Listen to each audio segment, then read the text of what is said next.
I still remember the look on his face. Confusion, disbelief, maybe even a little fear.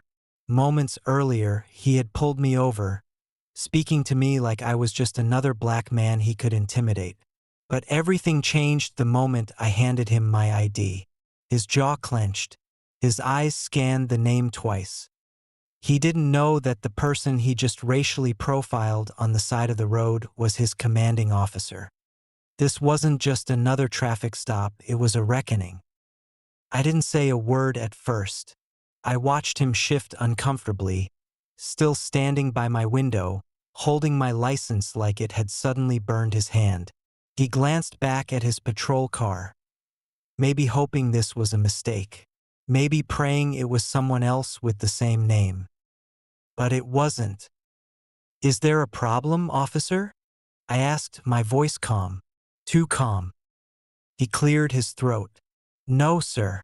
Just routine traffic stop." Routine. I raised an eyebrow, because I wasn't speeding, and I signaled at every turn. His mouth opened slightly, but nothing came out. The silence between us stretched long, heavy with everything he wanted to say but couldn't, or wouldn't. He finally mumbled something about, "Have a good day," handed back my ID, and walked back to his cruiser like a man who just saw a ghost.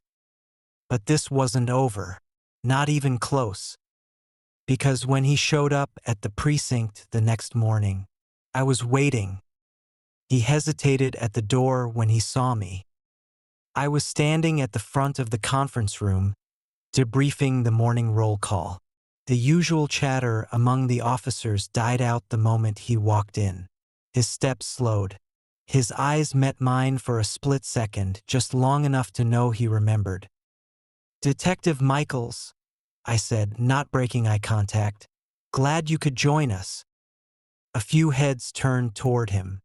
He nodded stiffly and took the nearest empty seat, avoiding everyone's gaze. I didn't call him out right then. I didn't need to. The weight of what happened yesterday was already eating at him, and I had something better planned than public humiliation. After the meeting, I called him into my office. He stepped in, shut the door behind him. His fingers twitched at his sides. "Take a seat," I said. He didn't speak. I opened the folder on my desk. Inside was his personnel file and the incident report he hadn't filed yet. "You want to tell me why you ran a stop on an off-duty senior officer who wasn't breaking a single law?" I asked. His throat bobbed. "I thought the vehicle looked suspicious." I leaned forward. "What does that mean exactly, officer? Be specific." He didn't answer, just sat there sweating in his uniform. "I'm not here to yell," I said. "I'm here to see if you can be honest. Because how we proceed from here depends on whether you're willing to face what this really is." He finally looked me in the eyes, and for a moment I thought he might say it. But then, a knock at the door. I looked up. One of the department's internal affairs officers stood in the doorway. "We need to speak with you, sir," she said. "Privately. It's about something urgent." I nodded, then turned back to him. "This conversation isn't over," I said. He stood slowly, walked out, and I was left alone, with more questions than answers. Because what Internal Affairs had just uncovered was bigger than anything I expected. I closed the door behind me and followed the Internal Affairs officer down the corridor. She didn't say a word until we reached the small glass-walled briefing room, the one they use when things get sensitive. There was already a file on the table. Thick one. She sat across from me, slid it toward me. "We think you should see this first." I opened it. Photos, screenshots, transcripts of radio calls, a body cam still that made my stomach turn. And at the center of it all, Officer Michaels. There was a pattern. Stops, searches, unjustified detainments, all targeting men who looked like me, all filed under the radar, all buried in routine. "This isn't just about what happened to you," she said quietly. "He's been doing this for years. We just didn't have anyone senior enough to press it. Until now." I leaned back, processing the weight of what I was seeing. "How far up does this go?" I asked. She hesitated. That pause told me everything. "There are names," she said. "Ones you wouldn't expect. Supervisors, desk sergeants. There may have been deliberate efforts to hide complaints, alter reports." I closed the folder. "This whole department's about to get rocked," she added. I looked through the glass.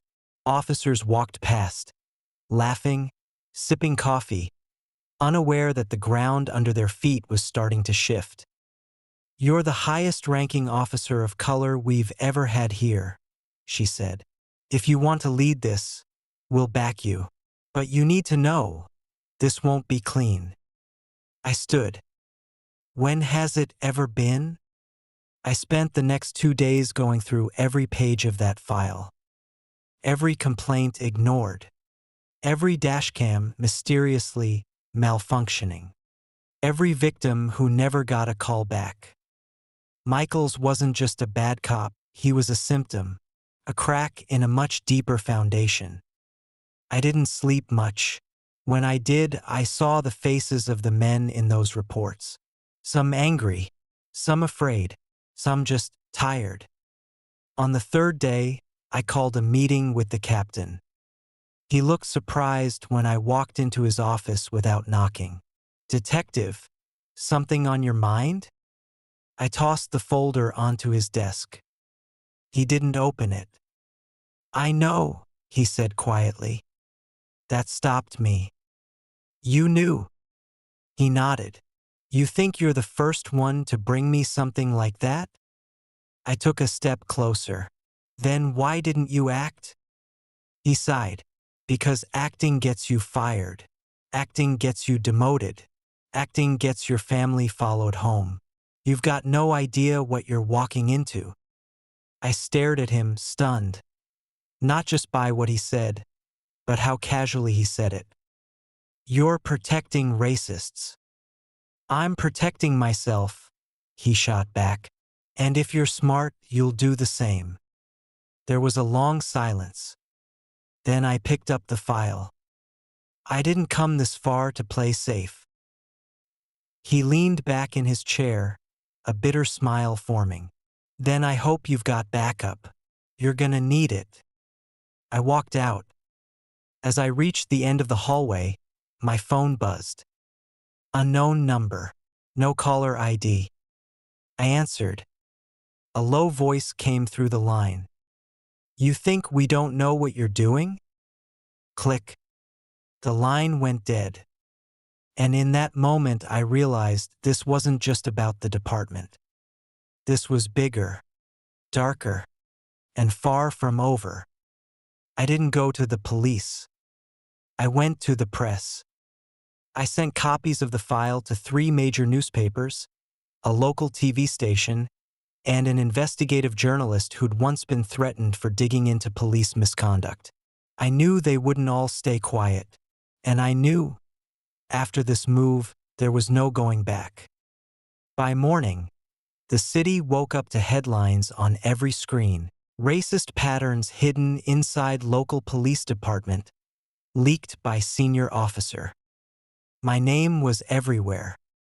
Michaels was immediately suspended. Several other officers were put under review. A federal investigation was launched within 48 hours. I didn't show up at the precinct that day. Someone on the inside warned me, "It's not safe." Instead, I stood outside a community center in one of the neighborhoods Michaels used to harass. People recognized me. They came up, shook my hand, told their stories, said thank you. A young black boy looked up at me and asked, "Are you a cop? Like those other ones?" I knelt to meet his eyes. No, I said. I'm the one making sure they do the right thing. He nodded. That night I got an email.